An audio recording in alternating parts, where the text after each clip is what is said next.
Number one is make sure that you know the regulations for each platform that you're using.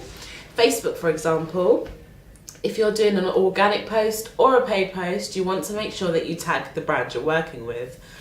This is just a guideline that Facebook have put in place.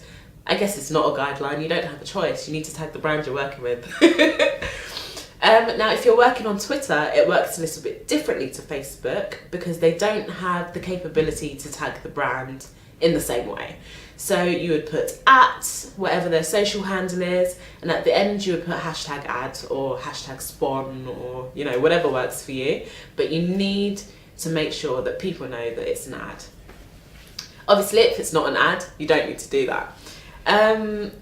If you are working with Instagram, the same applies as Facebook. You want to use the branded content handle to tag the brand, and then, I mean, usually you should put #ad on the end, but it's not entirely necessary as you've already tagged the brand that you're working with. So yeah, it's kind of just being very aware of where you're posting and how you need to write the copy for that particular platform.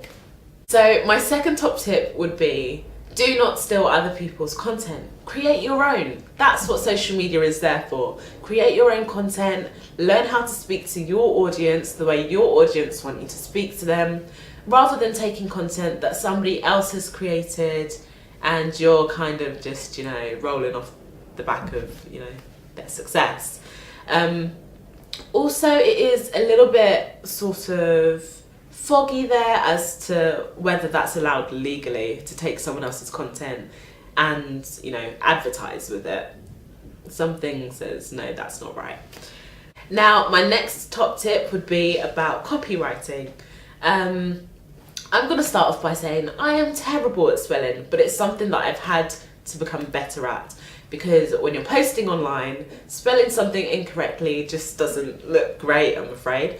So constantly go over your copy, have somebody check it for you, make sure you're spelling things correctly. Don't do a sort of iPhone mistake where, you know, it's an autocorrect blunder. You don't want that. Just make sure your copy is on point. So outside of work, I make sure that I'm constantly doing loads of different things, because personally, I don't like just going in one direction. I think the more things that you can learn outside of work or inside of work, whatever you're doing, it will influence what I'm doing here, and it will just make this particular thing so much better, right? So I'm also the founder of a group called the Fempire Collective, which is a group of entrepreneurs and women of colour who are building their own brands and, you know, really are focusing on world domination. So what that's taught me, that has taught me so many different things. I've learned how to create business plans. I've learned how to work with other people. I've learned about finance and budgets. I've learned about creating content. Like, the reason I know how to create content is because I had to teach myself how to do it. And I'm learning new things every day. I've learned about marketing, networking. All of these things have just been invaluable knowledge in regards to what I do in my day job. And I'm not saying that's why I do it, I'm just saying it's helpful. So doing things outside of work has really allowed me to open my mind to what I can do inside of work. And it's definitely influenced what I create. It's influenced how I react with the people around me.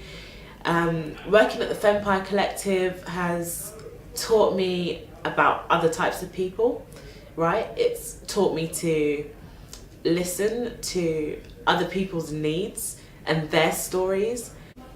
I don't know, the whole experience is just invaluable. Having something that you're passionate about outside of work is really what keeps my creativity flowing, because it's pushing me to do different things every single day. If you'd like to find out more about the Fempire Collective, plug, you can visit them at We Are Fempire on Instagram, Facebook and Twitter, and I'm sure you'll see my wonderful face all over it. Bye.